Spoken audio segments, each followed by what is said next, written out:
বন্ধুরা, ধাঁধাটিতে আপনারা দুটি বাচ্চা মেয়েকে দেখতে পাচ্ছেন। মেয়ে দুটি বৃষ্টির জলে ভিজছে। এবার এখানে আপনাকে আপনার ডিজিটাল বুদ্ধি খাটিয়ে বলতে হবে 1 ও 2 নম্বরের মধ্যে কোন মেয়েটির জ্বর আসতে পারে। আর তার জন্য আপনারা সময় পাবেন 5 সেকেন্ড। আপনার সময় শুরু হচ্ছে এখন।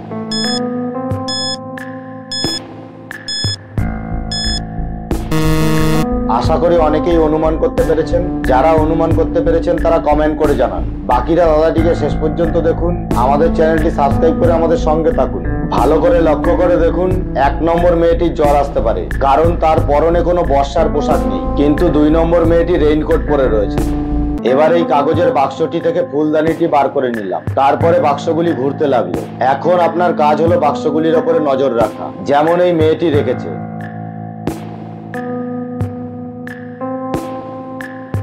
এবার আপনি ভেবে বলুন তো, কোন বাক্সটি থেকে ফুলদানিটি বার করলাম। আপনার সময় শুরু হচ্ছে এখন।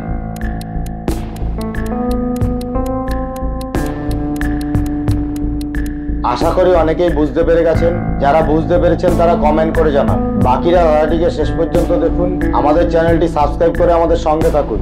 ধাঁধাটিকে শুরু থেকে চালিয়ে ভালো করে লক্ষ্য করে দেখুন কোন বাক্সটি থেকে ফুলদানিটি বার করলাম। বুঝতে পারলে কমেন্ট করে জানান। ধাঁধাটিতে আপনারা একটি গ্রাম দেখতে পাচ্ছেন। গ্রামটিতে একজন গরিব লোক বসবাস করে।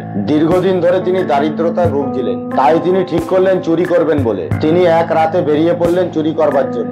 অনেকক্ষণ এদিক ওদিক ঘোরাঘুরি করতে করতে তিনি দুটি বাড়ির সামনে এসে উপস্থিত হলেন, কিন্তু সিদ্ধান্ত নিতে পারছিলেন না কোন বাড়িটিতে চুরি করতে ঢুকবেন। এবার এখানে আপনি কি আপনার ডিজিটাল বুদ্ধি খাটিয়ে বলতে পারবেন লোকটির কোন বাড়িতে চুরি করতে ঢোকা উচিত। আপনার সময় শুরু হচ্ছে এখন।